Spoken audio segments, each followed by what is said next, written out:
otras dos clases de sanidad. La idea de esta clase, que es programas sanitarios por categoría, es como para englobar y que ustedes, no sé, se diagramen en el caso de un ARA, cuáles serían las vacunaciones que sí o sí, por lo menos en mi opinión, deberían hacer de acuerdo a la categoría que están trabajando y por qué. ¿Sí? Entonces, ¿qué vamos a hablar? Vamos a hablar de inmunizaciones durante la cría, durante la recría. Ustedes saben, las categorías las vamos a recordar, porque creo que después van a tener otra clase de esto, de las distintas categorías en el ARA con el profe. Pero bueno, para hacer una breve mención a qué es cada categoría. La cría, cuando hablamos de cría en sistemas de producción equina, hablamos de los potrillos, ¿sí?, que están al pie de la madre. ¿Sí? Cría serían los potrillitos en un sistema convencional que hacemos un destete a los 6 meses, sería hasta los 6 meses. ¿Sí? La recría, hablamos que sería la etapa desde el destete, ¿sí?, hasta la doma o la cuida, que se puede dividir en dos, recría 1 y recría 2, ¿sí? Entonces puede ir desde los 6 meses, va a depender mucho de la raza con la que estemos trabajando, pero puede ir desde los 6 meses hasta el año o los 2 años, ¿sí? Después viene la categoría de doma o cuida, que también va a depender de la raza, pero es cuando los potrillos entran o ya entran a la doma o entran a la cuida, depende de la raza. La preñez, que son las yeguas durante la gestación, y luego los animales deportivos. Estas serán las categorías en las que vamos a hacer mención de cómo debería ser el plan sanitario básico. Vamos a hablar también muy por arriba de lo que sería el manejo coproparasitológico en las distintas categorías, las desparasitaciones estratégicas, y lo que serían serologías obligatorias para arteritis viral equina y anemia infecciosa equina. Y optativas para lepto, babesia, bueno, serán los más importantes. Entonces, inmunizaciones durante la cría. ¿Cuáles son las preguntas que nosotros nos tenemos que plantear? Una de las preguntas es, ¿cuándo comenzar con las vacunaciones? ¿Sí?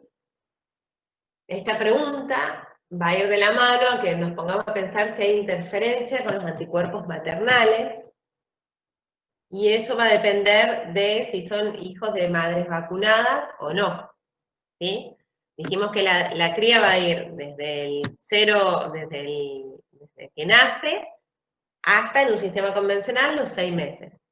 Entonces nosotros sabemos, y está descrito en la bibliografía, que si son hijos de madres vacunadas o madres que tienen cierta inmunidad, puede haber interferencia entre los anticuerpos maternales y la vacunación. ¿Sí?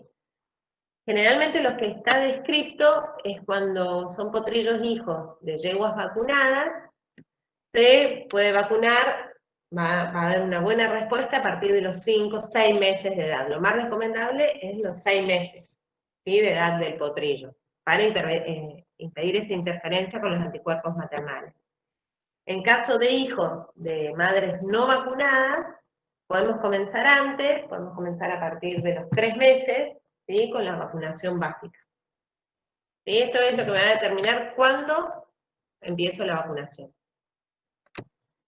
Y algo muy importante en esto, que no sé si lo tenía más adelante, pero se los menciono ahora, es que nosotros, ustedes saben que el destete es una etapa muy crítica en los potrillos, porque es una etapa de mucho estrés, ¿sí?, en la que es muy frecuente que ocurran lesiones. Entonces, lesiones, estrés, baja de inmunidad, con todo lo que lleva, entonces es muy frecuente que los potrillos se enfermen al destete. Por lo tanto, es importante tener cierto grado de inmunidad previo al destete, sin intervenir con los anticuerpos maternales. ¿Se entiende lo que quiero decir? O sea, hay que buscar un equilibrio, que yo no les puedo dar una receta a los 6 meses porque va a depender del sistema y el tipo de destete que hagan, y si las madres están vacunadas o no, pero son cosas que tenemos que tener en cuenta para decir, bueno, ¿cuándo vacuno por primera vez a mi potrillo?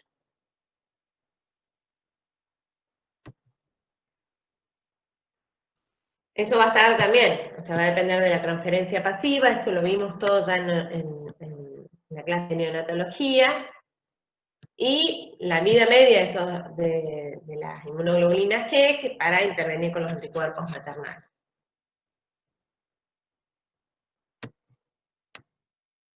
Entonces, como para dar a algo en general, hijos de yeguas vacunadas, la prima vacunación de los potrillos se debe realizar a los 6-7 meses de edad, ¿sí? Seguido por un refuerzo aplicado a las 3-5 semanas después. ¿Sí? Esto es lo que dice la bibliografía. ¿Sí? ¿Qué pasa? Nosotros vamos a un sistema que destetamos los potrillos a los 6 meses. ¿Sí? Y yo les acabo de mencionar que es importante que por lo menos tengan una dosis antes. ¿Sí? Entonces uno empieza a jugar ahí con eso, que puede tratar de vacunar los potrillos a los 5 meses, ¿sí? Para tratar de que por lo menos tengan una dosis al momento del destete.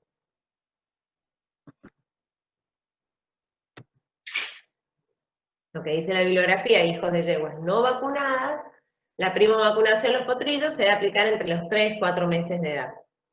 ¿Sí? Ahí no habría problema, y es más, ahí podemos asegurarnos los 3 meses ya de vacunar, y cuando llegue al destete, sí o sí, que ese potrillo tenga algo de inmunidad.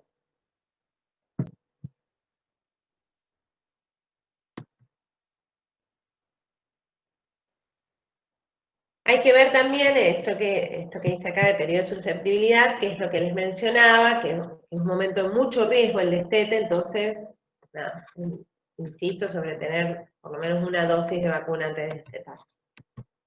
¿Cuáles son las vacunas que deberíamos usar sí o sí durante la cría? Es tétano. De tétano ya habló el profe en la otra clase, y dijimos y estuvimos charlando, que surgió también la discusión, que es una vacuna que tiene muy alta mortalidad, ¿sí? Una vacuna no tiene alta mortalidad, que es una enfermedad que tiene muy alta mortalidad, entonces es muy importante que nosotros tengamos, y la vacuna da muy buena protección, entonces es una vacuna que sí o sí usamos, es una vacuna de bajo costo, entonces es muy importante que nosotros la tengamos en cuenta y que la usemos en los potrillos, ¿sí? Adenitis, recuerden que también es una enfermedad común en los potrillos y que ante la presencia de una situación de estrés podemos tener mayores casos de adenitis. ¿Qué se acuerdan que hablamos de vacuna de adenitis? Así no me siento tan sola, que lo hablamos en la otra clase con el profe. ¿Es buena la inmunidad que me da la vacuna comercial para adenitis? Ahí los quiero escuchar un poquito ustedes. ¿Nadie se acuerda? No, no era buena. Por más de que esté vacunado, podría infectarse igual. Totalmente. O sea, no tiene buena protección. ¿Se acuerdan que yo les mencioné que en caso de un brote o de lugares que tengamos mucho problema con adenitis en los potrillos, podemos hacer una autovacuna, que yo les mencioné que tomábamos muestras de los abscesos de los animales infectados y mandábamos para hacer las autovacunas, que con eso podemos lograr un poquito mejorar la inmunidad. Pero, o sea, eso sería en caso que hagamos nosotros la vacuna. Pero en el caso de las vacunas comerciales, si bien no es tan buena la protección, en esta categoría deberíamos usarla sí o sí, porque es una categoría muy susceptible y por lo menos al usar la vacuna lo que vamos a lograr es disminuir los signos de la enfermedad. ¿Sí? ¿Se van acordando de todo lo que escucharon en la otra clase de tétano, adenitis? Si no me preguntan, si no se acuerdan qué producía y eso, ¿sí? Me frenan y me preguntan. En realidad esto es un repaso de la clase anterior, pero por ahí si no se acuerdan no hay problema en volver a recordar, ¿sí? Le han hecho una pregunta en el chat, profe. Ah, bueno, a ver. Del tétano. ¿Te la leo? Dice, la vacuna del tétano no tendría que ser sí o sí antes del destete, digo, por el cambio de biota. ¿Por el cambio de qué? De biota, dice. De microbiota, supongo que... No por eso, pero sí, está muy buena la pregunta. Por lo menos, es lo que yo les vengo diciendo, por lo menos una dosis de tétano previo al destete. ¿Por qué? Porque yo les estoy diciendo que un momento de mucha susceptibilidad y estrés para los potrillos del destete, por más que hagamos un buen manejo del destete, son potrillos que es muy probable que se lastimen, ¿sí? Que queden enganchados en un alambre, lo vemos cuando trabajamos en el campo todo el tiempo, ¿sí? Entonces, por lo menos que tenga, acuérdense que la vía de entrada de tétano era a través de las heridas, del Clostridium. Entonces, es muy importante que esos potrillos por lo menos tengan una dosis previa al destete de tétano. Y después podemos repetir la dosis a las 3-5 semanas, que puede caer al destete, la segunda dosis, o un poquito más adelante, pero por lo menos una dosis, en mi opinión, previo al destete deberían tener. Por esto de que es muy probable que se lastimen.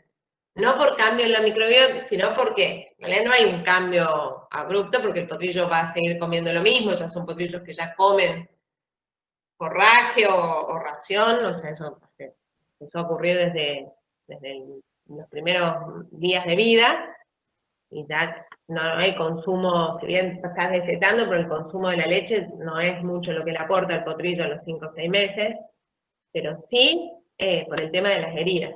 ¿Sí? Muy buena la pregunta, pero va por el tema de las heridas, que debería tener una... Y ahí es lo que jugamos, bueno, ¿cuándo se la doy? Y bueno, lo ideal sería por lo menos 15, 20 días previos al destete. ¿Y por qué no les digo un mes antes? Y porque ahí empieza a jugar eso, si son hijos de madres vacunadas, que en general los sistemas controlados lo son, bueno, para no interferir con la inmunidad materna.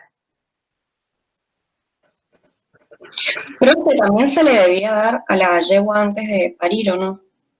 Exacto, ahí vamos a ir perfecto, cuando veamos en la yegua durante la preñez, a la yegua acuérdense que es dentro de las vacunaciones preparto está tétano, entonces ahí vamos a proteger con esa vacunación preparto, la yegua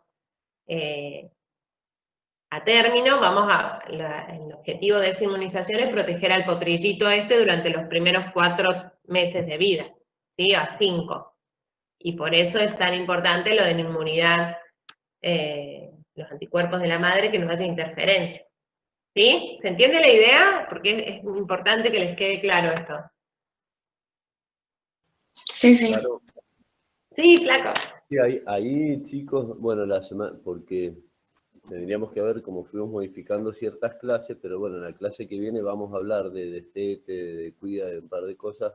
Entonces, para el que no sepa de cuando hablamos de destete y los tipos de destete, lo vamos a ver la clase que viene, pero ya está bueno que empiecen a tomar estos conceptos, que los vamos a, cosa que cuando hablemos de destete, la parte esta de inmunidad ya la tengan bastante vista en base a lo que está diciendo ahora la profe.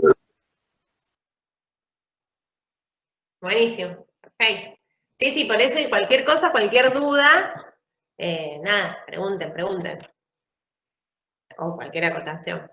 Entonces, bueno, adenitis, lo que hablamos, e influenza también es una vacuna. Recuerden que la vacunación es obligatoria para el traslado, pero en esta categoría es importante también que vacunemos los potrillitos contra influenza para generar esa primo vacunación y después mantener. Generalmente siempre, esto ya lo han visto en otras materias seguro, pero siempre que hagamos primo vacunación hablamos de doble dosis con un intervalo de 3 a 5 meses. En estos potrillitos hablamos de esto, ¿sí? Sí o sí, también para influenza vamos a tener que hacer 2 dosis con intervalo de 3 a 5 semanas.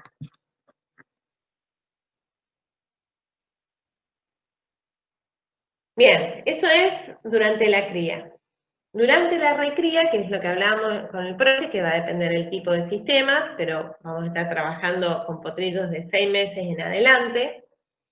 Las vacunaciones que se hacen de rutina es para adenitis, influenza rinoneumonitis, ¿sí? El herpes, el herpes que ustedes vieron con el profe, que va a producir los signos respiratorios, y encefalomielitis. Acuérdense que también vieron que encefalomielitis antes era una vacuna que era obligatoria, hoy en día no lo es, y que habíamos hablado, ¿se acuerdan que fue la discusión con el profe que comentábamos que en realidad uno no sabe a veces si es que no hay, o sea, que realmente no hay encefalomielitis, por eso se dejó de vacunar, o que no hay diagnóstico de encefalomielitis, y recuerden que es es zoonótica, ¿sí? Si bien el vector es el mosquito, pero en muchos sistemas, y en mi opinión, yo por ahí prefiero mantener y vacunar contra encefalomielitis. Hay mucha gente que no vacuna, pero en mi opinión, en lo posible, prefiero vacunar. No sé vos, Flaco, si el tema si estás usando encéfalo o Sí, no. yo generalmente vacuno cuando tengo posibilidades de conseguir vacunas, porque he tenido épocas que no, pero uso mucho la de por dos, la triple con tétano, influenza y encefalomielitis, y que es la que más por ahí uno consigue cuando conseguimos las dosis. Sí. Así que, pero sí, trato de ponerla exactamente igual como si estuviéramos hablando que sigue obligatoria. Sí, igual, yo opino lo mismo, y eso que, nada, la triple que decimos los veterinarios allá de rutina, es esa vacuna, que en realidad es una vacuna muy, muy cómoda y muy buena, cuando se consigue, que es encéfalo, influenza y tétano, o sea que con una aplicación vos te quedás tranquilo que inmunizás a esas 3 enfermedades, ¿sí? Es muy fácil. Profe, una ¿Sí? pregunta. ¿En la recría no se puede aplicar también la de la rabia? Sí, la rabia en realidad uno debería, si es endémico, se acuerdan que también hablamos sobre esto, por eso está bueno que participen y redondeemos todo lo que hemos venido hablando en estas 2 últimas clases. Si bien la rabia, no hay vacuna, por lo menos que yo sepa, específica para equinos en Argentina. Lo que se hace es vacunar, pero la verdad es que es endémico, no se vacuna de rutina. Por ejemplo, yo creo que vos, Flaco, mencionaste que en Mendoza no se vacuna para rabia. No, y yo no he tenido, a ver, personalmente, no he tenido ningún caso, excepto los reportados por colegas en el norte, en Córdoba, cuando hubo el problema, que no sé si hubo en Caballos, creo que no, pero, o sí, no me acuerdo. Caballos no. En Sí. Caballos no, pero que hubo, si vacunaban, no vacunaban, y mucha gente vacunó por prevención más que por otra cosa en Córdoba, pero no lo he usado, no. Y vos me Bien, hablas de gracias. bovino. No, por eso no es una vacuna que se use de rutina. ¿Sí? Se usa la de bovino, formulación de bovino, en caso de lo que dice el profe, o sea, en caso de que haya riesgo. ¿Sí? No lo usamos de rutina. Caro, Sí, no, que justo para la pregunta esa que te hicieron con lo de rabia y eso, siempre me pasa con los diferentes cursos y con los exámenes de eso, que cuando uno les pide que manejen un plan sanitario para cierta categoría, por ahí tienden a alargar todo lo que han estudiado, o sea, todas las enfermedades habidas y por haber, desde, no sé, todas. Entonces, lo bueno, que a veces, como digo yo, no está mal que me digan rabia, esto, lo otro, lo que sí, es que uno tiene que amoldar los programas sanitarios en base al lugar donde están. Y es lo que les hablaba cuando hablamos de rococo, incluso un ara pegado por un alambre al otro, hacen cosas totalmente diferentes, y en uno por ahí tiene muchísimos rococos y el otro no, y es simplemente porque cambiaron manejo, porque cambiaron cosas. Entonces, está bueno que pongan, pero traten de pensar más en el lugar donde están. Entonces uno dice, bueno, rabia es del norte, hacer todos los controles de piroplasmosis más del norte. Entonces, uno va haciendo un plan. ¿Por qué? Porque también en el lugar donde están trabajando, no es gratis decir, mirá, pongamos todas estas vacunas, porque, a ver, todo eso es plata y por ahí plata que la podrían estar utilizando para otro recurso y no para esto, porque no hay problema con eso, ¿se entiende?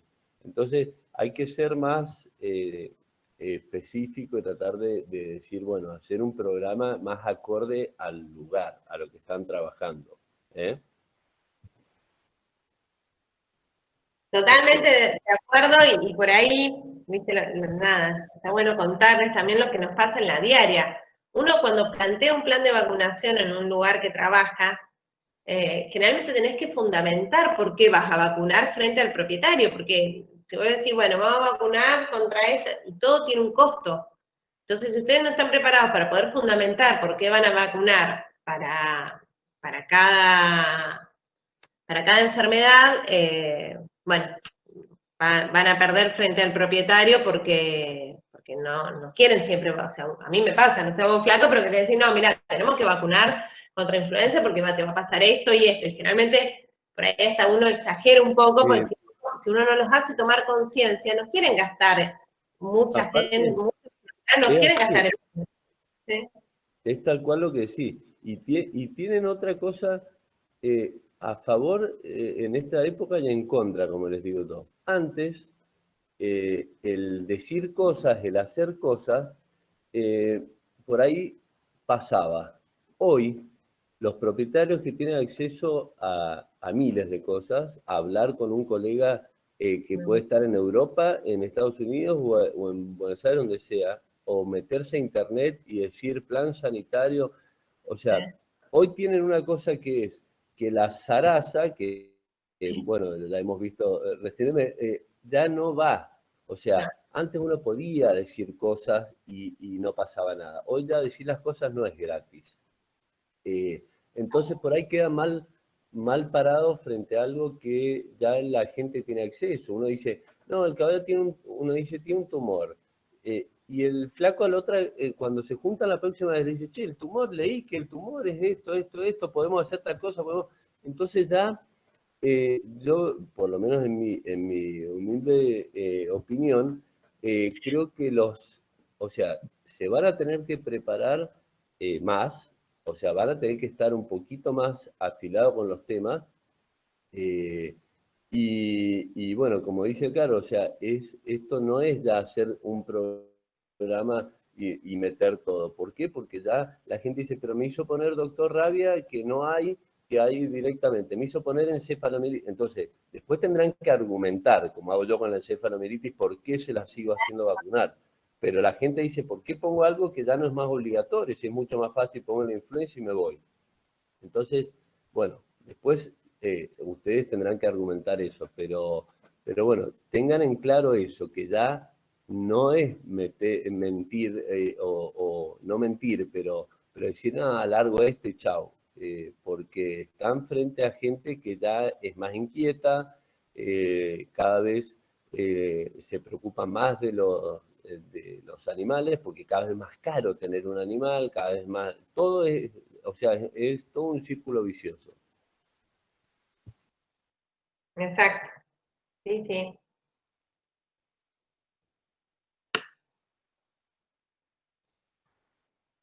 Bueno, después durante la inmunización, por lo menos lo que yo hago, ahí te escucho flaco, a ver si vos también, durante el tema de la doma y la cuida, también es básicamente lo mismo que mantengo la misma vacunación en lo posible que durante la recría, ¿sí? Y ahí lo que hacemos, recuerden que el pie de vacunación generalmente lo hacemos una sola vez, entonces se hace una revacunación anual.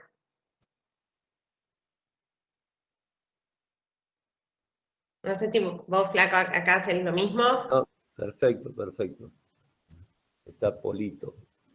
Sí, el representante de la doma en polo, ¿no? Gracias. No, sí, lo mismo, Caro. Es así, Bueno, anual. perfecto. Bien. Ahora vamos durante lo que sería la preñez. ¿Sí? Esto que lo hablábamos recién y lo vuelvo a recalcar, en lo posible, porque siempre decimos lo posible, porque bueno, tenemos la suerte con el profe de los dos trabajar y haber trabajado en el campo, y yo si a ustedes les digo de la teoría, sí, ustedes en el campo tienen que tener las yeguas preñadas en pequeños grupos de animales de no más de 5 o 10 para evitar en caso de un brote de aborto, que me aborten, como puede pasar, 30 o 40 yeguas en el mismo mes, ¿sí? Con el desastre que eso significa para el ARA. Bueno, ahí uno tiene que tener, volvemos a lo mismo del criterio, porque si yo les digo esto, a un propietario, salgo de la universidad con mi título de veterinario y le digo a un propietario, no, usted está haciendo todo mal, tiene que tener grupos de no más de 10 yeguas por lote, preñadas, que tengan más o menos la misma edad de gestación. Y yo sé, y voy al campo y veo que ese propietario no tiene las aguadas suficientes, o sea, no tiene bebidas, no tiene los lotes suficientes para hacer todos esos grupos de animales, no tiene el personal suficiente, ¿sí? Para poder manejar grupos pequeños de animales, ir rotando en pastoreo. Entonces, bueno, es como que estoy yendo en contra de la realidad, ¿sí? Solamente con la teoría. Entonces hay que buscar siempre un equilibrio entre lo que se debe hacer y lo que se puede hacer en un sistema, ¿sí? Yo acá les cuento lo que es ideal, pero son muy pocos los establecimientos, por ejemplo, salvo los establecimientos de pura sangre, no sé, de algunos aras de Areco que tienen, no sé, me imagino que ahí debe pasar mucho, Flaco en Mendoza también con el tema de los criollos, como me pasa acá, que por ahí son manadas, y no hay las instalaciones, ni el pasto, ni el personal, ni las aguadas suficientes para hacer pequeños grupos de yeguas preñadas. Sí, exactamente, pasa eso. Entonces, por ahí uno ve esto en la teoría, pero bueno, después hay que tener criterio para ver de la teoría cómo lo podemos aplicar lo mejor posible al sistema donde estemos trabajando. Igual el tema, bueno, de no incorporar animales, sobre todo durante la preñez, a grupos nuevos, no solamente por el tema de las enfermedades infecciosas, sino también por el tema del estrés. Evitar el tránsito, el movimiento dentro del establecimiento, no mezclar con otras categorías, ¿sí? Eso sería lo ideal. Volvemos a decir, evitar el estrés, fundamental, la nutrición, el bienestar general, el agua y la sombra. O sea, antes de inmunizar e ir con un batallón de vacunas y propuestas, bueno, siempre una de las mejores formas de prevenir es el manejo, ¿sí? Que sería esto. Y bueno, ver cómo ese manejo se puede implementar en el sistema lo mejor posible y con las condiciones que tengamos. Profe, igual puede ser que durante el primer tercio de gestación la sigan utilizando a las yeguas, porque yo he visto que compiten yeguas preñadas. Sí, sí, sí. Sí, por eso vuelvo a lo mismo. O sea, se pueden usar, no hay problema. Si bien sobre todo acá nosotros si tratamos de, o sea, proteger, vas a tratar de proteger durante el primer tercio de la preñez, ¿se acuerdan que hablábamos de reabsorción embrionaria? Y después, del primer tercio hablamos de aborto. Por ahí son yeguas muy tranquilas, yeguas que están acostumbradas a competir, ¿sí? Y que eso no las estresa, no habría ningún problema, ¿sí? Ahí vamos, está buenísimo lo que me decís, porque eso también es una de las cosas que, si viene el propietario y me pregunta, y yo le digo, no, la yegua en el primer tercio, no la hagas competir más, estás loco, te va a reabsorber. Bueno, ahí me estoy basándome solo en la teoría y yéndome de la realidad, porque por ahí es una yegua, no sé, me imagino, por ejemplo, una yegua, no sé en qué raza me estás hablando, si es algún ejemplo que has visto en particular, o para no irme a cualquier raza. No, no, en particular no. En Bueno, general. pero bueno, por ejemplo, hay yeguas, no sé, yeguas criollas que siguen compitiendo y son yeguas que están acostumbradas y que eso no les genera ningún tipo de estrés, ¿sí? Obviamente, si una yegua a término no va a estar compitiendo porque uno va a bajar el rendimiento y sí, ahí es como lo mismo que una persona, ¿sí? Imagínense. Sobre Pero eso, claro, que es tal cual lo que estás diciendo, también hay que tener en cuenta que depende los lugares a donde vayan, las yeguas van a ver que van a decir, preñadas no pueden competir, pero no es porque, como dice Caro, no es porque vayan a perder la preñez, se la bancan bien en el primer tercio, no pasa nada, pero por una cuestión de reglamento, de a veces, ¿qué pasa? Incluso hasta mejora en su primer momento, mejora su performance. Entonces, está prohibido en ciertas razas y en ciertas competencias, por ejemplo, hay que hacer un tacto antes y el veterinario, a mí me pasa muchas veces cuando van a competir los caballos a Buenos Aires, que tengo que hacer un certificado, expedir un certificado que diga que la yegua no va preñada. Porque si no, o sea, si está preñada no puede competir, o si le hacen la revisación y llega a estar preñada, lo descalifican. Pero eso es una cuestión de, a nivel competencia, pero a nivel de lo que es fisiológicamente hablando, la yegua puede no tener problema. Como dice Caro, eso es en la teoría por ahí sí, y en la práctica por ahí sí alguna yegua puede tener problemas porque la exigieron de más o lo que sea, pero generalmente andan perfecto y bueno, uno lo que trata de hacer, a mí me pasa con mucha gente que tiene la yegua preñada, que digo, que es más, la andan hasta que ya está alargando el potrillo y siguen andando, pero yo trato de decir, mira, ¿cómo la vas a andar? ¿La vas a andar tranquilo? Le hace bien a la yegua, andar tranquilo, no pasa nada, y parala 2 meses antes de que vaya a parir, dejar tranquila, no la jorobes más, pero si me dice, voy a competir y voy a estar hasta los 2 meses, no, le digo, no, competir es ahora, si vas a competir, competí ahora, pero no después. No sé, Caro, que... Sí, totalmente de acuerdo, Frank. Sí, sí, es así. A mí también. Sí.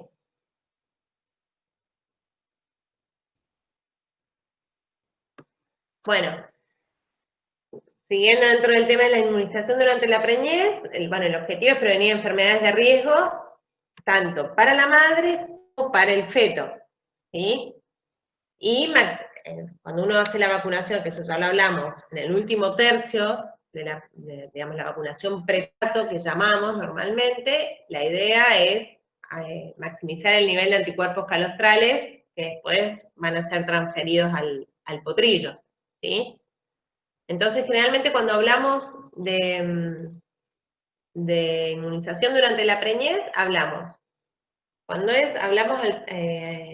al principio y hasta la mitad y un poquito más, hasta los 7 meses, la idea es evitar el aborto y proteger a la madre también. Y cuando hablamos de las prepartos, generalmente se hacen 1 mes a 15 días previos al parto, hablamos de que queremos proteger al potrillo.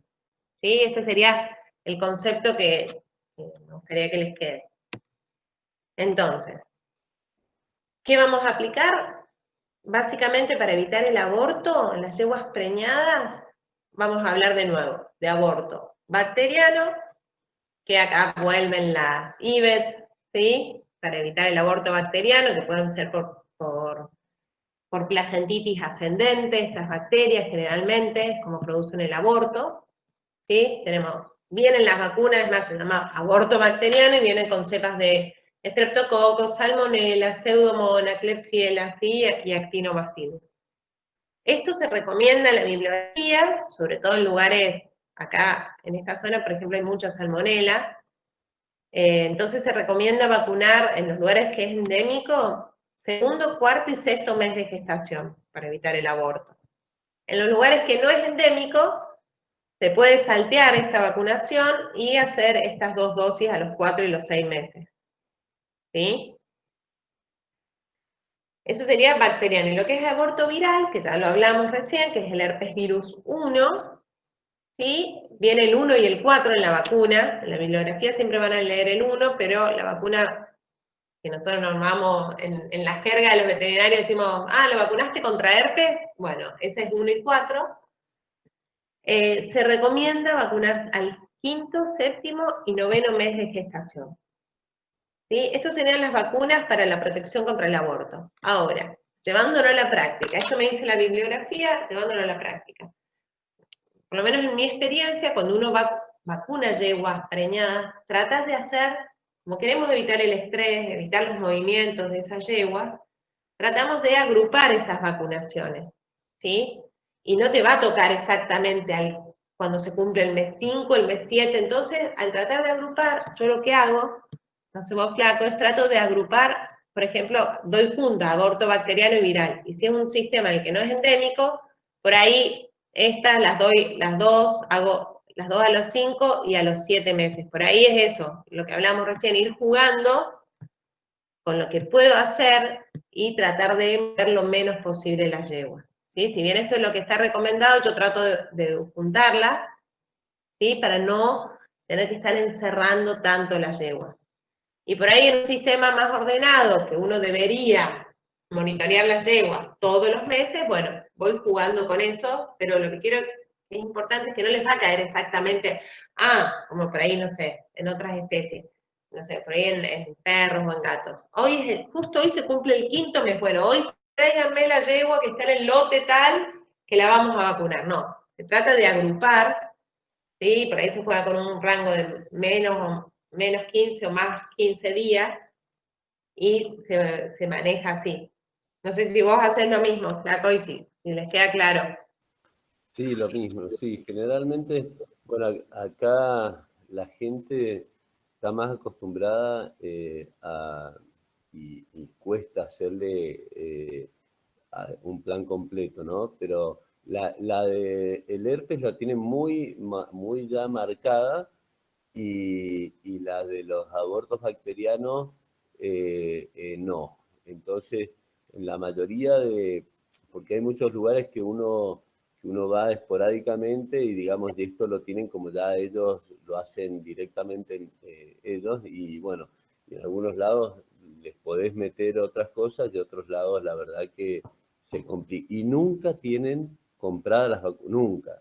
O sea, ya tienen las yeguas, viste, vos decís, pero ya tenés 10 yeguas, ya sabés que el mes que te va a tocar vacunar.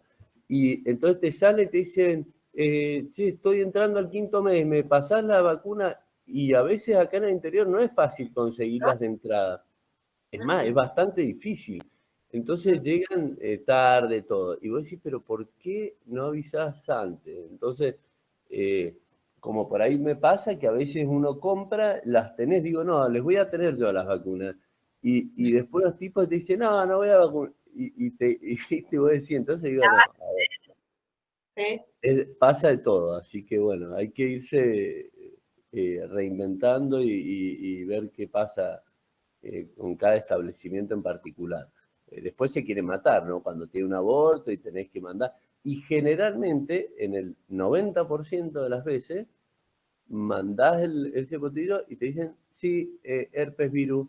Y vos decís, y lo prevenías con la vacuna, entonces después compran, ¿viste? Pero tienen que esperar ese bolsazo de arena para tratar de, como digo antes, siempre uno propone, pero el que dispone es el dueño. Entonces muchas veces uno pelea con esa situación, que es mucho más barato prevenir que curar después. Y bueno, así que eso es lo que pasa un poco acá, porque en realidad no son criados.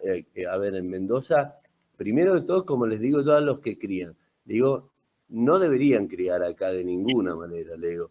Empiezo así la charla, o sea que ya empiezo, me dice, pero porque no es una zona, o sea, les explico, o sea, hay que modificar muchas cosas en esta zona, modificar la zona. Me dice, no, quiero empezar a servir la yegua en septiembre. No, aquí en Mendoza no, porque va a parir en agosto, no hay pasto, no hay nada, es frío. Entonces, por eso está bueno lo que le decía la profe, lo que estamos hablando, que es importante en la zona que uno está trabajando. Porque si yo me voy a Buenos Aires es una cosa, si yo estoy acá es otra, si voy a Río Cuarto es otra. Entonces, es ubicarse en la zona. Por ahí me ha pasado que han venido veterinarios de Buenos Aires y dicen, no, acá hay que hacer, en agosto vamos a servir las yeguas. Y vos decís, no, o sea, y uno dice, no, eso está, a ver, la teoría es una cosa y los lugares son otros. Entonces es importante eso, que cambien de acuerdo al lugar las situaciones. Acá no son zonas para criar, son complicadas. los pastos son complicados, criar, como digo yo, al corral es caro, entonces, y balancear una ración a animales en corrales o a boxes es muy caro, no es fácil, entonces, como digo yo, hay zonas para criar y zonas para no criar. Esta es una zona, como les digo yo, para no criar. Entonces, pero bueno, pasa, hay aritas, hay pequeñas cabañas y uno se tiene que amoldar, pero entonces ayudarlos a que entiendan que no, la gente trata de transpolar cosas de Buenos Aires acá, cosas, y no sirve. En algunas cosas sí digo que está bien transpolar, pero en la mayoría de las cosas no da este lugar para transpolar con Buenos Aires, no tiene nada que ver, ni las siembras de las pasturas, ni la, ¿cómo se llaman? Ni el tema del plan sanitario. Exacto, perfecto. Una cosa también que mientras vos mencionabas todo eso también, que por el tema de las inmunizaciones, que a veces los propietarios no quieren vacunar o no tienen las vacunas, yo siempre digo, lo importante es que quede claro, nosotros como veterinarios, para cubrirnos, que ustedes lo avisaron, ¿sí? Lo que decía el profe recién. Bueno, yo le digo, ahí sí me pongo firme, le digo, mira, usted tiene 10 yeguas criollas, usted debe vacunar para aborto, para herpes, para aborto viral, sí o sí su yegua, porque si no es probable que si abortan le van a abortar las 10 y no lo vamos a poder frenar. No, que yo no quiero gastar plata, que no consigo la vacuna, que la yegua no quiero. Bueno, perfecto. ¿Sí? Ahí termina nuestro trabajo. Después cuando abortan, porque siempre pasa eso, es decir, bueno, yo se lo advertí, ¿sí? Usted no quiso, pero que quede claro eso, ¿sí? Sobre todo cuando por ahí trabajamos con gente que no quiere gastar plata, ¿sí? Lo importante es que ustedes dejen el mensaje claro. Y sobre todo cuando sean nuevos, que uno recién empieza, Sí. con más razón, esas cosas tienen que cuidarlas y tratar de dejarlas bien, bien claro y no entrar en el juego que hace la mayoría de la gente, que es enredarlos y decirles, no, bueno, no vacunar, y convencerlos, hasta ustedes los convencen de decir, no, bueno, no vamos a poner vacuna, no vamos a poner esto, y no, esto es así.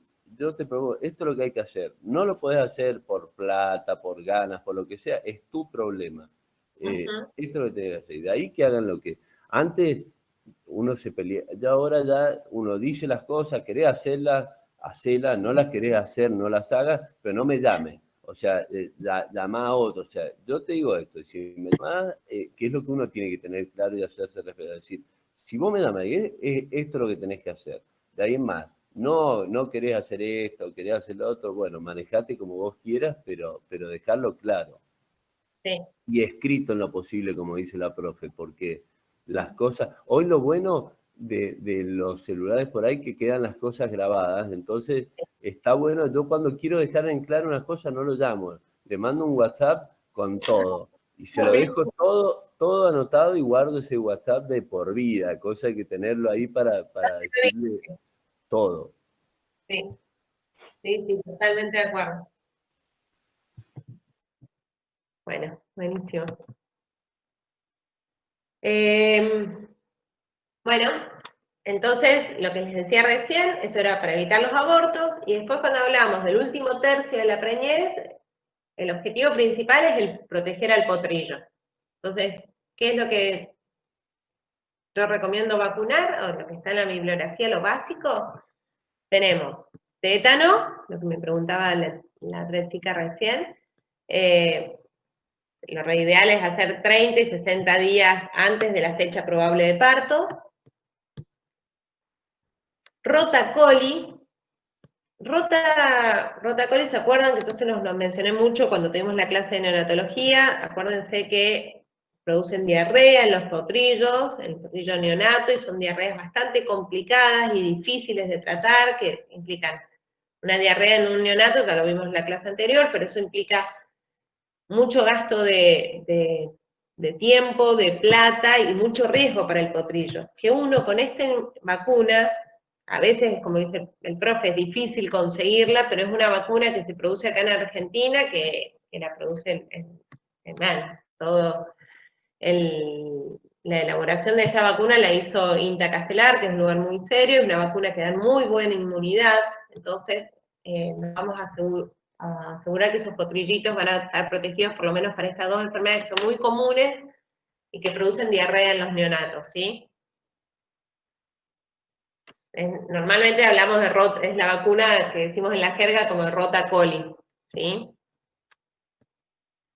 Y lo otro que es importante tener en cuenta para proteger al potrillo es la desparasitación, que eso también ya lo hablamos en la clase de neonatología, al parto, ¿sí? De la yegua, está fuera sería una desparasitación estratégica, ¿sí? Sí o sí, yo recomiendo vacunar cuando uno ve la yegua parida, para proteger al potrillo por estrongiloides Western, y acuérdense que de la vía de transmisión transmamaria, ¿sí?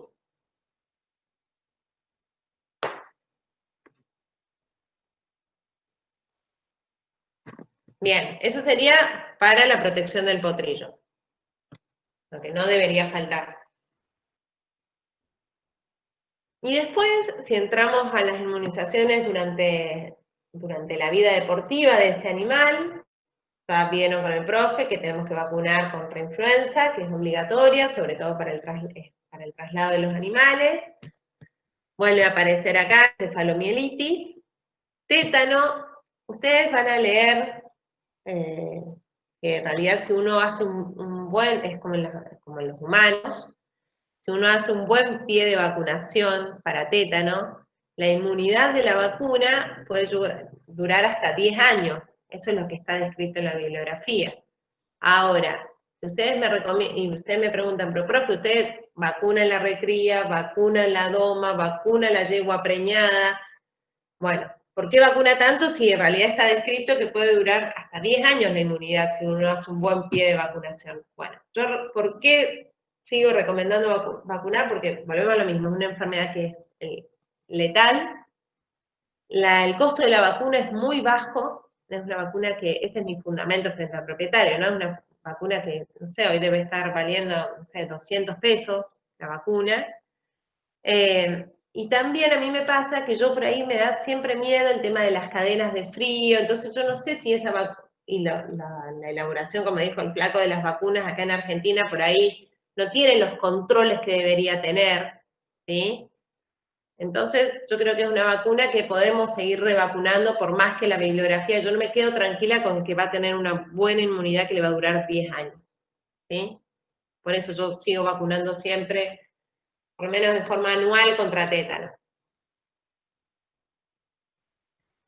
Y después tenemos, bueno, rinoneumonitis, habíamos dicho que también produce cuadros respiratorios, y vuelve a aparecer adenitis.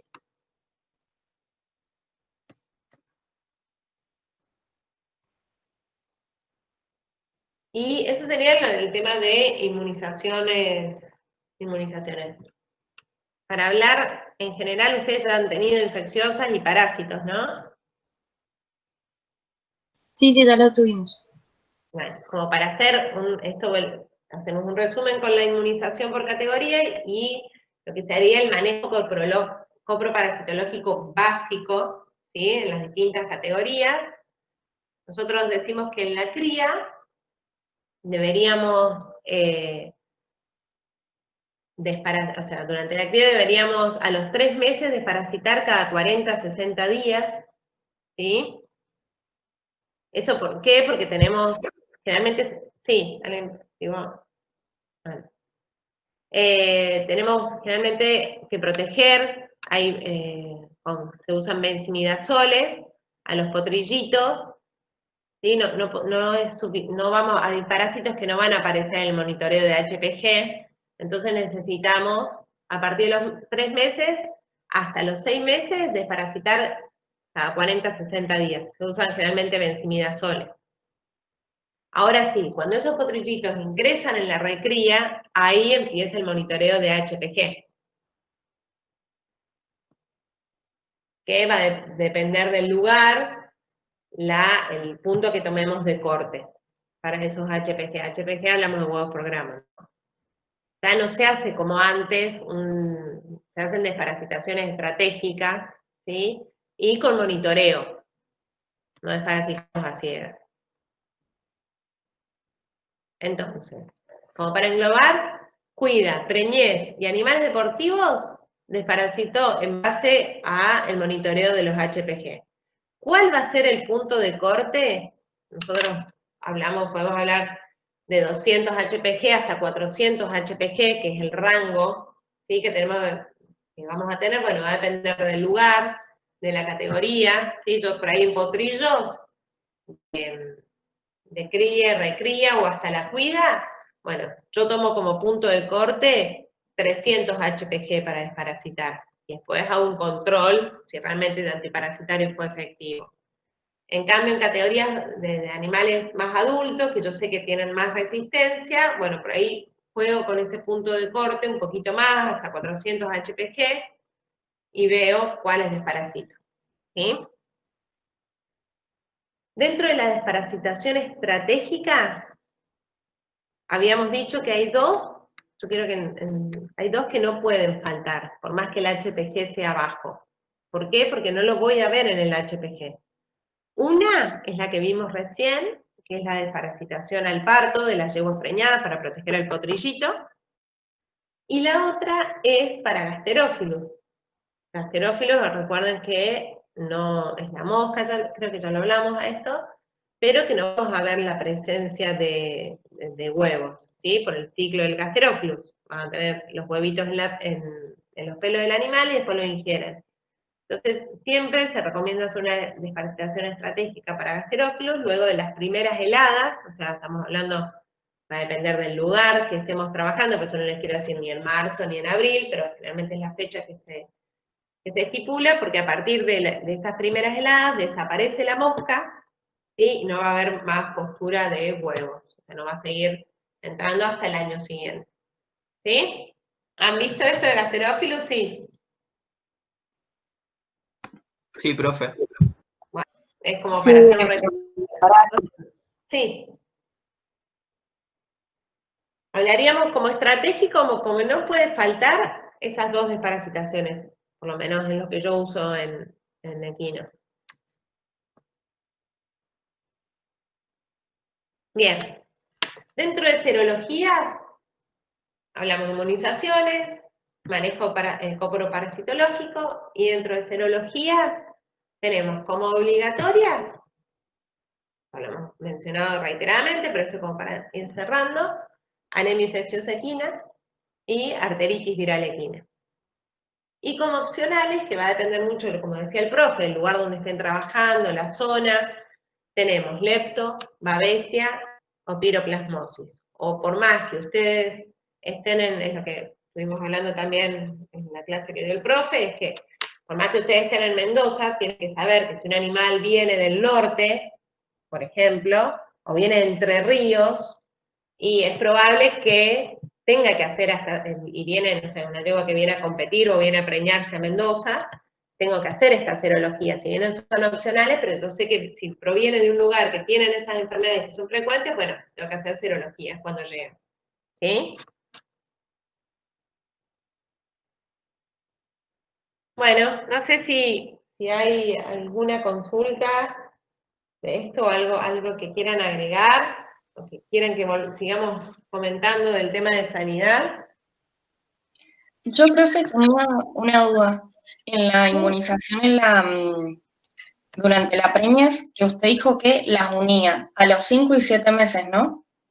Sí, acá, ahí te vuelvo a decir, acá. Bien, y no pone entonces 3 dosis, pone 2, a los 5 y a los 7. Bien. Buenísima tu pregunta, sí lo aclaro. Del aborto viral, trato de poner las 3, ¿sí? Con las que yo juego, en caso de que no sea un lugar endémico, que hay mucho, o sea, yo sé tenga caso de aborto bacteriano, juego con la de aborto bacteriano, o sea, como que la adapto a cuando doy aborto viral y doy solo 2 dosis cuando no es endémico. Ahora, Si el lugar es endémico, sí o sí en aborto bacteriano doy las 3 dosis. Genial, gracias. Profe, yo tengo una duda también. Con respecto a Clostridium tetani, o sea, Así, perdón, me deja de presentar así veo los nombres de ustedes. Y no. dijo, bueno, que el tétano básicamente es por una herida traumática con algo que contenga la bacteria. Pero, por ejemplo, en el caso del destete, sabiendo que Clostridium tetani es una bacteria de la microbiota normal del equino, no puede ser que durante el destete, por el cambio de dieta y por el cambio de la microbiota también, que se infecte. No, generalmente, por lo menos en mi experiencia, cuando hablamos de tétano, por más que haya un cambio de dieta, que en realidad en equinos tienen que tener en cuenta que el cambio de dieta no es tan abrupto. O sea, no es que dejan de tomar leche y cuando uno es teta empiezan a consumir pasto. Eso ya viene desde que el potrillito, imagínense, uno ve potrillitos al pie de la madre de una semana o menos, o sea, 3, 4 días, que ya ellos van incorporando la microbiota del ambiente, porque si bien no consumen pasto, pero sí ya van, como consumiendo desde el piso, ¿sí? Y ya iban incorporando la microbiota, o sea que no hay un cambio brusco. Y además, el mecanismo de acción de la epidemiología de la enfermedad, el Clostridium ingresa por las heridas, básicamente. ¿Sí? Entonces no habría un riesgo que lo incorpore si no es a través de las heridas. No sé si esa era la pregunta. Sí, gracias. Nada. Profe, en cuanto a los copros parasitológicos, ¿con qué frecuencia se hacen en un establecimiento? Está muy bueno. Eso en realidad hay que jugar de nuevo con lo que se puede hacer y también depende de la categoría.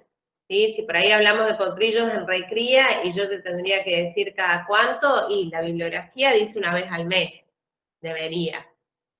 Pero eso no ocurre y lo que generalmente, por lo menos lo que yo hago, no sé vos, flaco, es hacer 2 copros en el año, 3 copros. Pero si uno lee la bibliografía, debería hacerlo en una categoría de recría una vez al mes. Pero no se Sí, hace. no, Bien, gracias.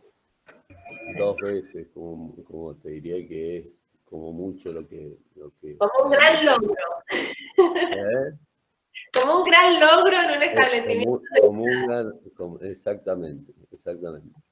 Primero, volvemos a lo mismo, uno ve acá que y nosotros ya lo sabemos, que hay que hacer copro, hay que dejar de parasitar a ciegas, pero cuesta un montón convencer sobre todo a los propietarios que están acostumbrados a parasitar cada 3 meses, y bueno, explicarle todo el tema de la resistencia, ya lo deben haber hablado en otras clases con otros profes, pero cuesta que incorporen eso y que entiendan los pros de no desparasitar a ciegas, ¿no?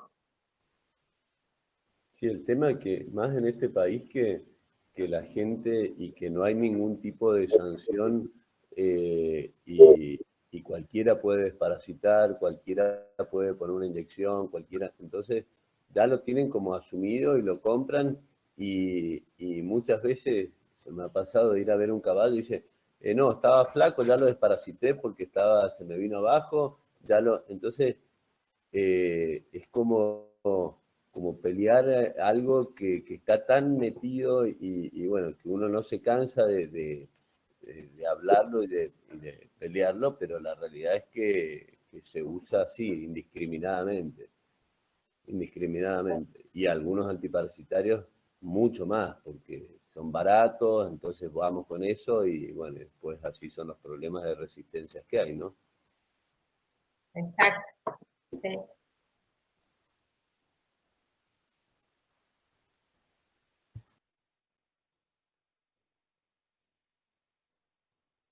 No sé, chicos, si hay más preguntas o hay algo más que quieran que veamos de este tema como para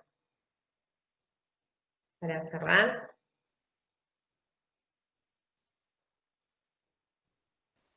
Bueno, Yo quería preguntarles, acá en Mendoza, bueno, con el clima especial que tenemos, ¿cuáles son las parasitosis que más se ven? En realidad, a ver, creo que cambia un poco para hablar no solo de Mendoza, sino son similares, digamos, en todos lados. El tema es que posiblemente cambian un poco ¿cómo digo yo? Posiblemente las cargas sean diferentes porque, por ejemplo, acá en Mendoza, la mayoría de los lugares o de los campos, hay otros animales, no están nada más que caballos solos, entonces por ahí eso hace disminuir, pero, por ejemplo, gasterófilo hay mucho en Mendoza, mucho, y es como dice la profe, hay que ver cuándo desparasitar, porque la gente lo tienen claro que hay mucho gasterófilo, pero por ahí no tienen claro cuándo ponerlo. Entonces, por ahí muchas veces uno se encuentra con cargas muy altas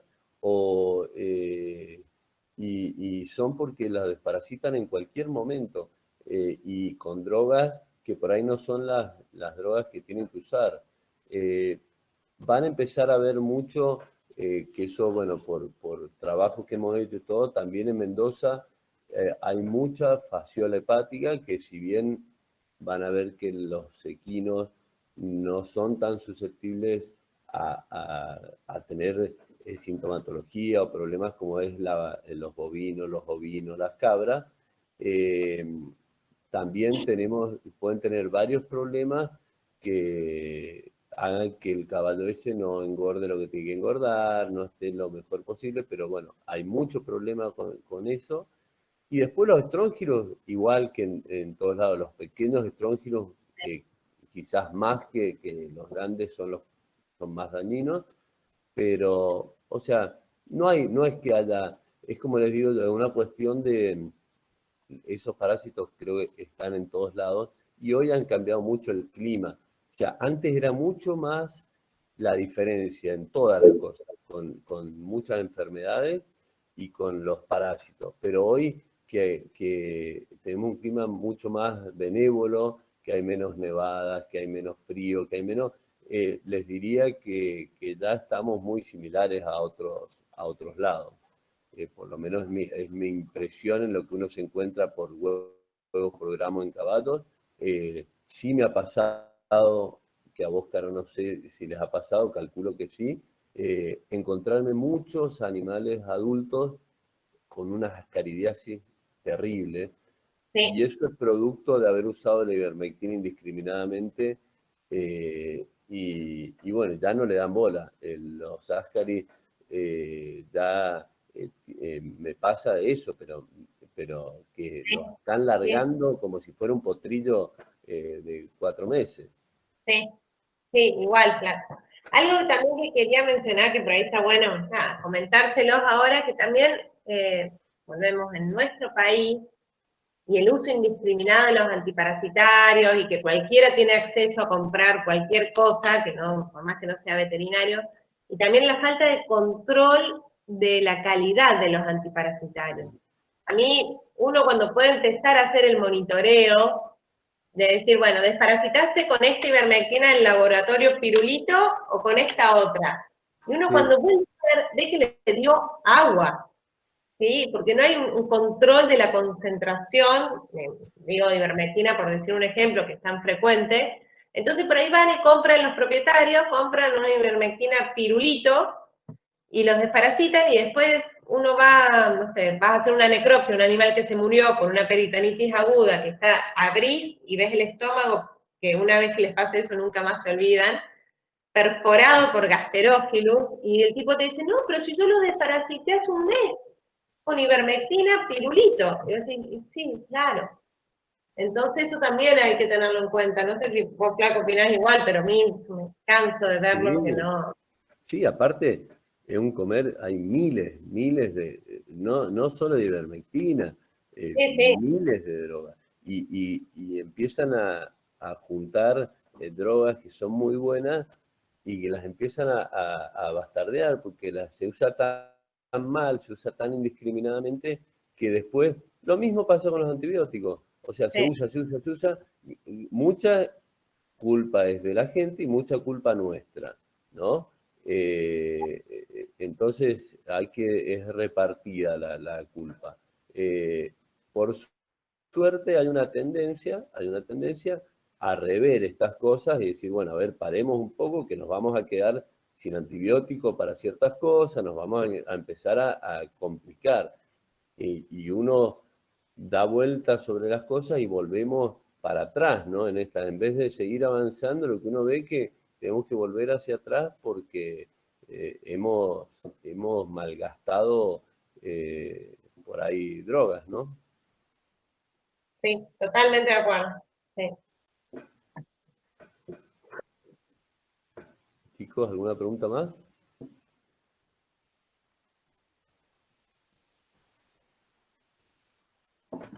No, profe, mi parte no. Bueno, Yo solo quería consultarles, no de esto, sino si la semana que viene tenemos clase en la tarde. ¿Cómo? No, Y la no semana escuché. que viene clase es por la tarde. No, en la mañana.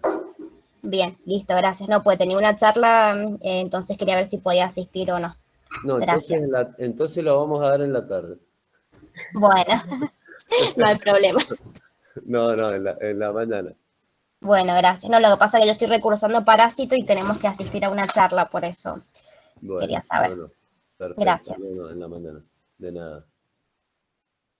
Bueno, chicos, nos vemos la semana que viene.